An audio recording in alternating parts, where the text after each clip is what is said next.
हमें एक लाइन की कार्टेशियन इक्वेशन निकालनी है जो कि इस पॉइंट से पास करती है और इस दूसरी लाइन के पैरेलल है। अब यहां पे इक्वेशन ऑफ लाइन का फॉर्मूला कुछ ऐसे होगा, जो कि पास करता है x1 y1 z1 से और पैरेलल है लाइन ABC के, वो कुछ ऐसे होगी। यहां पे हमें गिवन है रिक्वायर्ड लाइन जो है पास करती है इस पॉइंट से -2 4 -5 से। तो x1 होगा -2, y1 होगा 4, z1 होगा -5 और रिक्वायर्ड लाइन इस दूसरी लाइन के पैरेलल है। अब जब भी मुझे लाइन की इक्वेशन गिवन हो तो जो डिनोमिनेटर में होता है 3, 5 और 6, ये वो वेक्टर होता है जो इस लाइन के पैरेलल हो। अब मुझे गिवन है रिक्वायर्ड लाइन इस पूरी लाइन के पैरेलल है, तो रिक्वायर्ड लाइन इस वेक्टर के भी पैरेलल होगा, यानी 3, 5, 6 के पैरेलल होगा। तो यहां पे ABC की वैल्यू आएगी 3, 5 और 6। ये वैल्यूज पुट करूं फॉर्मूले में तो लाइन की इक्वेशन कुछ ऐसे आती है।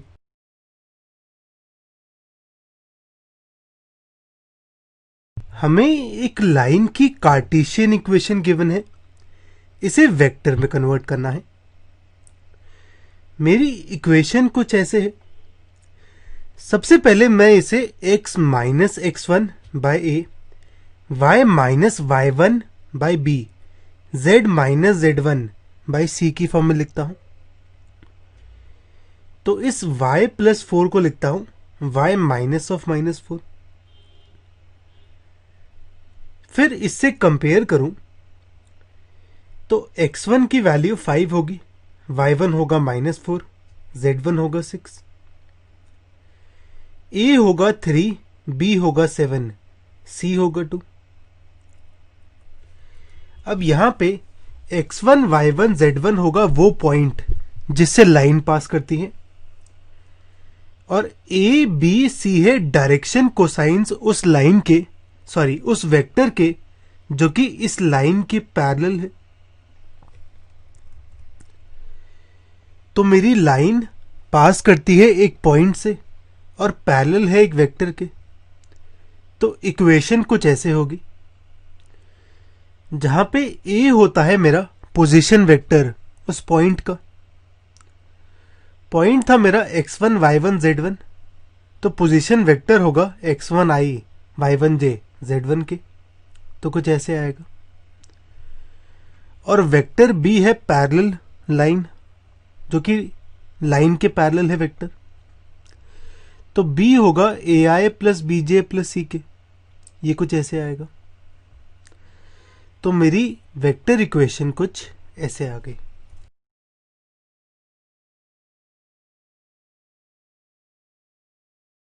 हमें एक लाइन की वेक्टर और कार्टेशियन इक्वेशन निकालनी है जो कि पास करती है ओरिजिन और इस पॉइंट से। पहले मैं वेक्टर इक्वेशन निकालता हूं। मेरा वेक्टर का फॉर्मूला कुछ ऐसे होता है। अगर लाइन पास करती है दो पॉइंट से तो उनके पोजीशन वेक्टर को मान लेता हूं a और b। तो लाइन की इक्वेशन कुछ ऐसे होगी। मुझे कोऑर्डिनेट्स पता है दोनों पॉइंट के, पोजीशन वेक्टर a और b निकालता हूं। मैं a को मान लेता हूं ओरिजिन 0 0 0 और b पॉइंट को ये मानता हूं। तो यहां पे इसका पोजीशन वेक्टर होगा 0i 0j 0k कैप और पॉइंट b का पोजीशन वेक्टर होगा 5i minus 2j plus 3k cap. तो लाइन की इक्वेशन r आएगी कुछ ऐसे। अब मैं कार्टेशियन इक्वेशन निकालता हूं। कार्टेशियन इक्वेशन जो कि दो पॉइंट से पास करती है वो कुछ ऐसे होती है। हमें पता है लाइन पास करती है ओरिजिन से 0 0 0 से, तो x1 की वैल्यू 0 होगी, y1 की 0, z1 की 0, और पॉइंट बी से पास करती है। x2 होगा 5, y2 होगा -2, z2 होगा 3। तो लाइन की इक्वेशन कुछ ऐसे आएगी।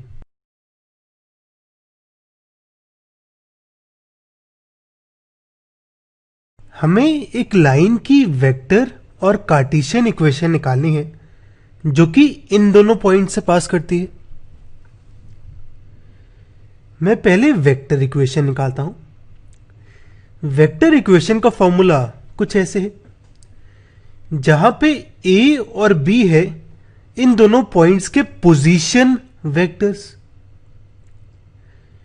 तो यहां पे मैं इन दोनों पॉइंट के पोजीशन वेक्टर निकालता हूं। पहले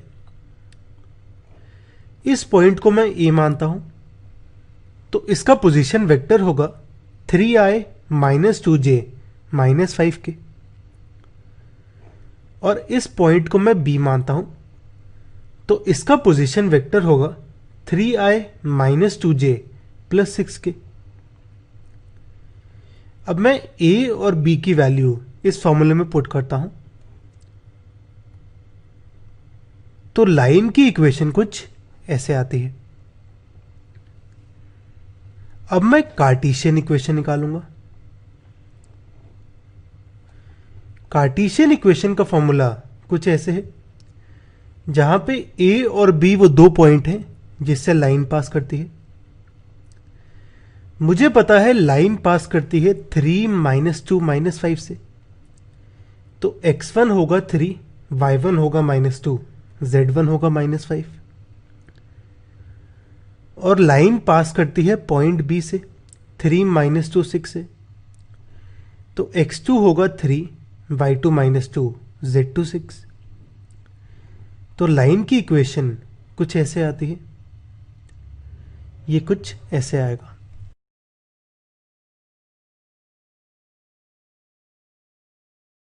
हमें इन दोनों लाइंस के बीच का एंगल निकालना है।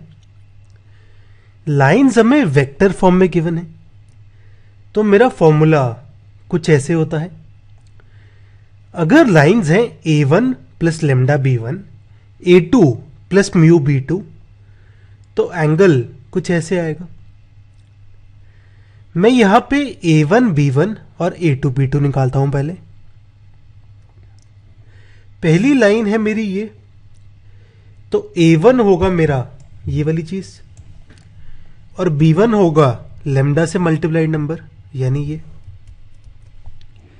दूसरी लाइन है हमारी कुछ ऐसे, तो a2 होगा मेरा 7i - 6 के।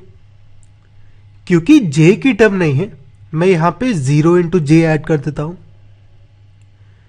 और b2 होगा i + 2j + 2 के। अब मैं b1 b1 का मैग्नीट्यूड और b2 का मैग्नीट्यूड निकालता हूं। b1 b2 होगा इन दोनों वेक्टर्स का डॉट। इनका डॉट करूं तो i कैप की चीजें मल्टीप्लाई होंगी, 3 और 1, 3 × 1 आएगा। j कैप की 2 और 2, और k कैप की 6 और 2। इसे मैं सॉल्व करूं तो यह आता है 19। b1 का मैग्नीट्यूड आएगा √49 यानी 7। b2 का मैग्नीट्यूड आएगा √9 यानी 3। अब इस फॉर्मूले में b1 b2 की वैल्यू, दोनों के मैग्नीट्यूड की वैल्यू पुट करता हूं, तो cos थीटा आएगा 19/21। अब यहां पे cos थीटा जो है मेरा cos थीटा की वैल्यू आई है, लेकिन मुझे एंगल निकालना है, यानी थीटा की वैल्यू निकालनी है। तो थीटा होगा मेरा cos इनवर्स ऑफ 19/21। तो एंगल मेरा ये आ गया।